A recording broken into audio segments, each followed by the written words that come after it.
Sir, how many students are studying CS, sir, in your institute? Company secretary.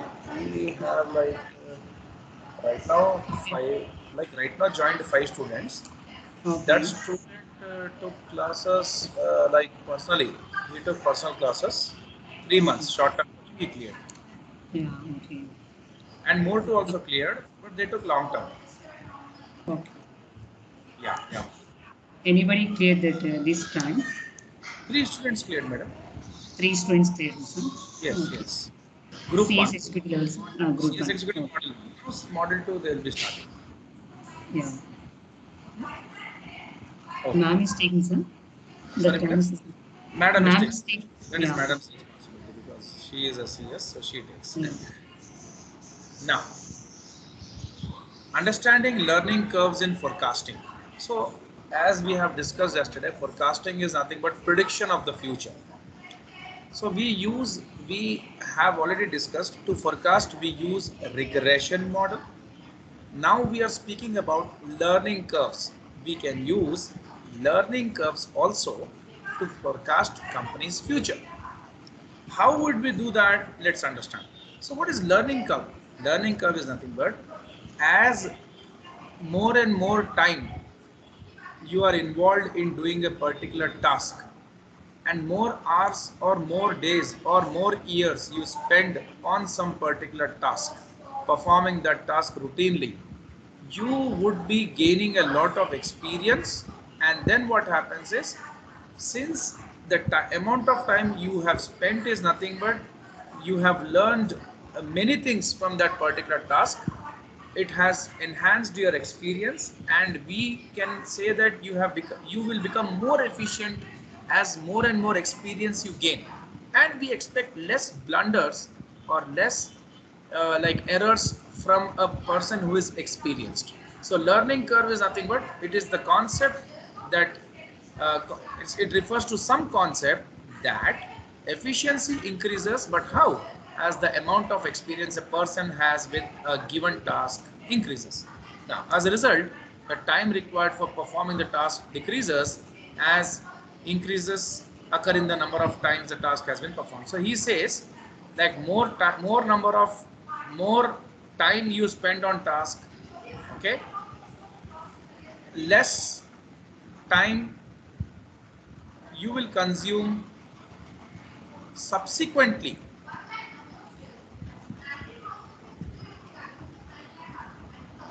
in the future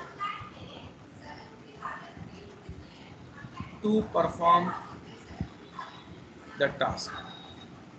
Okay, suppose I can tell about myself. I started my teaching long time back. When I was a beginner, I used to take a lot of time to convince my students for a particular concept. Not only me, in the entire world, it's like it's the same thing for a beginner. But as the time passed, as more and more number of years passed, my experience, I have like my experience, whatever I have been gaining, and I've become more experienced now. I'm 12 years experienced in teaching, and six to 7 years experience in professional courses. Now the amount of time I'm taking to convince my students have decreased drastically. Okay, so that is the concept. So, like when you perform some task with more efficiency, you save time and you save cost also, because less wastage and more improvement in the productivity is also seen. So now the two learning curve models are commonly used. One is cumulative average time learning model. Okay, we'll see this. This is based on, when I speak about cumulative, it's 1, 2, 3. If I want to say the cumulative, 1, 1 plus 2, 3, 2 plus 3, 6. This is cumulative. That means when you move the next step, what happens? You take the previous like count also, previous number also. Okay. Now, cumulative average time model is based on assumption that cumulative average time required per unit declines at a constant rate each time the cumulative quantity of units produced doubles. So they say that as you start your production, you double your production only when you become experienced. So they say that the cumulative average time, see the time would reduce constantly if you double your production, okay? Because as you start producing more and more, since your experience is increasing in some task, you consume less time, correct? Isn't it so, madam? Hello? Hello? Are you following, Hello. madam? Are you Yes, following? sir. Yes, Yeah. sir. So the cumulative average time learning model can be used to estimate the average time per unit required to produce all of given number of units produced. So how much average time you are taking to produce the all number of units, okay?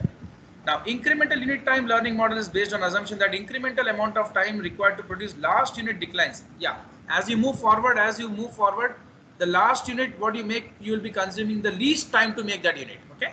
That is the incremental unit time learning model. Now we will understand about that with the help of some practical question that would make you to understand it in a more better way. So all this theory like would be covered there. We'll see what is happening. Limits of learning curve percentages.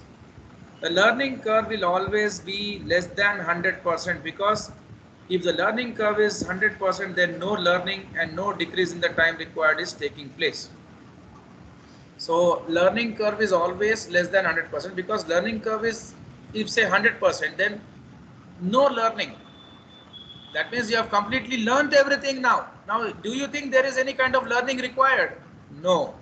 Since like we have learned 100%, there is no learning required. So it is always less than 100%. So scope of learning is there, and no decrease in time required because is taking place because already you have learned everything. Now, like with more and more time you spend, you come to that level where when the time should decrease. Okay. So learning curve percentage